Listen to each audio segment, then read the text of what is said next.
So, thank you for attending this presentation.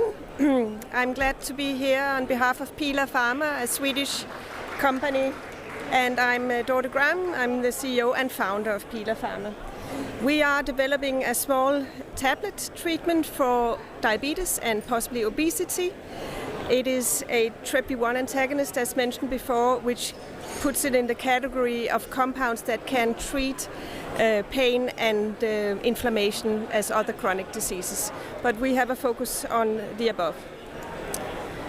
I would like to also address our landscape where we come from, namely in Sweden. We are going to have a rights issue starting next Monday on Monday the 20th November, running for 2 weeks. And anybody who might want to join our journey are welcome to look into this site. And we have, of course, a lot more information on our homepage. So as I mentioned, we are based in Sweden. The company was founded in 2014 by me, and we also have a Danish subsidiary, wholly owned private subsidiary. We listed on Nasdaq First North Growth Market in Sweden 2 years ago in 2021. And we work with this asset, TRPV1 asset, that we in-licensed from Bayer. Originally, Bayer developed it. And we had it since 2016, and we own all the data on that. We have looked at it in diabetes. It's an old idea I got when I worked for Novo Nordisk more than 20 years back, that TRPV1 antagonist could be a novel way to treat obesity and obesity-related diseases and disorders, including, obviously, diabetes. But the idea was that it was the inflammation, the low-grade inflammation that you see in these conditions that kind of triggers all the comorbidities in obesity and diabetes.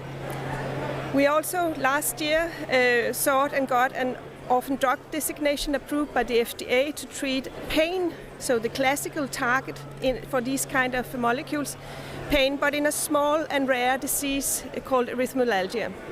We think it's good to be able to do more good, but it's also for our investors a way to have 2 projects. Both of them are a little bit binary, so either we get a good effect and then it's all good and a lot of value, but if we fail, of course, it will turn into 0. So now we have 2 binary products, or 2 tickets for the lottery. Our lead compound here is a photograph of the molecule formulated in small, very super stable tablets. We have 5-year stability at up to 25 degrees Celsius, so that's really something. And from our own first study. We've done 2 clinical studies in diabetes or obese patients with diabetes. And before we got the molecule, it was found to have a very good tolerability in up to 1 month's treatment in both animals and humans, but no efficacy had been shown. And those of you who are familiar with the TRPV1 target will know that many have tried to develop a TRPV1 antagonist for the treatment of chronic pain as an alternative to opiates, but few have succeeded. So we think we actually have a very unique molecule in this game. We have seen first signs of efficacy in obese patients with diabetes, as I mentioned, and we hope to, of course, also move that into the pain space. In terms of what kind of efficacy have we seen? So we have done 2 small phase 2A trials in diabetes. One was a safety, just to see if we could go up in single doses, and we went up to 8 milligrams single dose with good safety. And then we have done a 1-month study, just a placebo. So basically it was patients on metformin already, so where metformin was not good enough to regulate the blood glucose. But there we added either placebo or our drug twice daily by 4 milligrams. And then we assessed some efficacy parameters before and after this 1-month treatment. So we looked, of course, obviously for a reduction in blood glucose. If you want to do a glucose treatment, then you need to have an effect on blood glucose. And HbA1c is the biomarker for long-term glucose regulation. Normally you would do a 3-month study to do that, because glycosylated hemoglobin is what you measure, and hemoglobin in the red blood cells are turned over every 3 months. But in this 1-month study, we actually got not a significant decrease, but a trend for a decrease in HbA1c. Furthermore, we also did an oral glucose tolerance test at the end of the treatment, and there we saw a small but significant increase in the patient's ability to secrete their own insulin. So a little bit like GLP-1 analogs does. And with that, a reduction in the 2-hour blood glucose. So everything looks as we are on the right path to efficacy, but we need to go up in dose and treatment duration. The most prominent effect we actually saw, we didn't get those results until a year after. Actually, we had some samples in the freezer and did then measure for some of the biomarkers for cardiovascular risk or for cardiovascular death.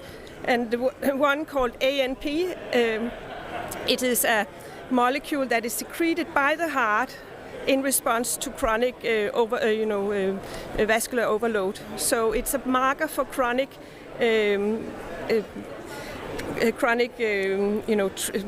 too much pressure on the heart and the vascular system. And that one came out very highly significantly reduced. And if you see here, we actually use this data where you see we have subtracted the baseline. There was actually a little bit lower starting point in the treatment group, but the treated patients went down, significantly down as compared to the placebo group that went up. And then after we separated the treatment, both groups went up again. So we believe that at least in this space we might have a potent compound that could affect heart failure and thereby, of course, longevity, because if you don't die, heart failure will live longer. So, and I think this is in correspondence with the literature on capsaicin. Capsaicin, the hot ingredient of chili, is the known molecule that stimulates TRPV1. So it seems that this receptor has a profound effect on cardiovascular function. And we hope to demonstrate also an effect on the glucose and body weight regulation. Regarding body weight, we did not see any effect on body weight in this 1-month study, nothing up or down, so at least it's neutral, but we hope that with longer treatment and higher doses we can demonstrate an effect on lowering body weight in obese people. A little bit of hint could be found here in some old data that have been published earlier on the molecule. The previous owners did a 2-week study where they had patients, healthy volunteer, ingest a thermometer to see what is their body temperature. Elevation of body temperature has also been a key side effect of these kind of molecules, and we do not see it in the same extent. So after 2 weeks treatment, the authors argued that the blue and purple and black lines that are different doses of our molecule versus the orange and red and lines that are placebo were the same. The mean temperature over a 24-hour range was the same. But I would actually argue that there is a small, but insignificantly in terms of safety, but a small but maybe healthy increase in the temperature around the 4-hour where I put in the arrow. This could suggest that in at least some types of humans we would increase energy expenditure. And as you know, body weight regulation is actually quite simple. I mean, it's super complex, but it's really simple also. It's about how much do you take in and how much do you burn off. So these two things you have to control. Some drugs control one. I think the GLP-1 analogs that are now very successful as anti-obesity treatments, they have an effect on food intake primarily, gastric emptying and so on. But we think we would have maybe also on energy expenditure. And I found a paper from a physiology paper, so this increase corresponds a little bit to 10 minutes of biking exercise. So that might be healthy. So maybe exercise and a pill, we don't know. Regarding, do we think we can have an effect on inhibition of food intake? Well, we don't know. We haven't studied that yet. We are now beginning to, with this explosion in the interest for anti-obesity drugs, we are of course now looking into how can we evaluate if our molecule can be an anti-obesity agent. There is also another paper from from the previous owners where they did study the effect on chronic cough and didn't see any effect, but they also looked at what I have encircled, the effect on vagal nervous activity in response to embedding in liquids with our compound. And XEN-D0501 did dose-dependently inhibit the vagal nervous activity. The nervus vagus is very important to mediate signals from the periphery up to the brain, including signals from the gut and gastric emptying and so on. And it is believed that hunger signal is mediated via nervous vagus. So if you can, and it's also, if I have read up right on the literature, it's also postulated that obese people have an increased hunger signal that is actually not related to their state of body size. So inhibition of the hunger signal could be a powerful tool for regulating of obesity. We will see where that goes. So in terms of what we do, we have two projects. The blue one is the diabetes obesity project, and the orange line is our orphan project. We are now heading towards two smaller studies. One will be a dose escalation study in obese patients with diabetes to see how high we can go, and then to dose them for 3 months. It'll be a smaller number of patients, so we will probably not get significant readout of that first part, but the idea is to prolong it into a full phase 2B if we can see an effect or a trend for an effect on glucose and body weight. The other one will be this a small study in these erythromelalgia persons where they have intense episodes of pain during daily often, and I spoke to them, it's an awful disease. If we can help them, that would be great. And then we will look at the reduction of the perceived pain during these flare-ups during a period of 1 month, I think. And a little bit about the addressable market. We had a report done in April for the diabetes project, and that did not include the obesity market that is evolving very fast. As you have maybe seen, the diabetes market is expected to be around $50 billion US, but the obesity is at least $100 billion US. So, but we think that we can reach about 30 million patients with our treatment if we go for maybe getting to 5% of the diabetic population being treated with drugs after diet and exercise have failed. This whole area is changing at the moment, so we will have to revise that. But I still think we can commit with a good, effective treatment that has a cost-effective profile. And then, of course, maybe if we get an effect on body weight regulation, then there's the whole obesity segment to add on to that. And deals in the obesity space, well, you have probably seen that big pharmas are buying up now anything that can walk in this area. It seems, maybe not everything because they haven't called us yet, but I hope we can get data so they will call us. Big tickets, we can of course not say what if they will be interested in our project, if we can fit to one of the pipelines.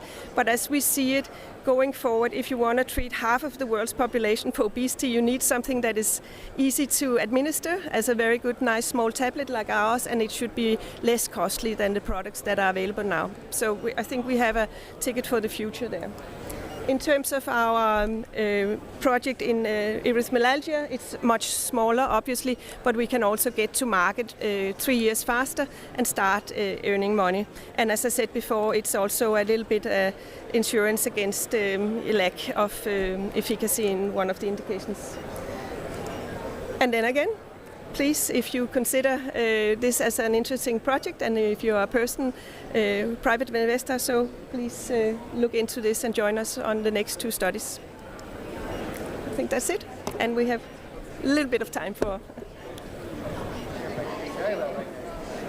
Anybody? So you mentioned the impact of the drug on AMP as well, on the cardiac markers, and that could be important for heart failure. Are there any plans to investigate in heart failure or not? Well, we're starting with plans for patenting that effect. And then I personally don't have any experience in clinical studies in the heart failure market, but I have some, I know that some of the bigger companies, I think Abbott, have looked into the effect of their own TREP1 antagonist in heart failure. So obviously this could be a third project. And maybe, I mean, very interesting, I think, because this was absolutely the biggest effect we've seen so far. And do you see any mechanistic overlap as well with the effect on glycemic control and whether that's driving any heart failure benefit?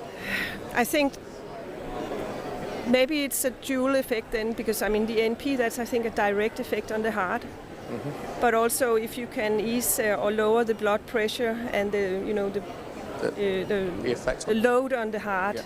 By other mechanisms, or like a peripheral mechanism, by lowering the inflammation and lowering the pro-inflammatory neuropeptides that come out when you then it might be a dual effect, I think. Okay. So in the long run, it might be even more potent on reducing risk of death. Okay, thank you. Anybody? If not, we can thank you, Dorte, for your time. Thank you for listening.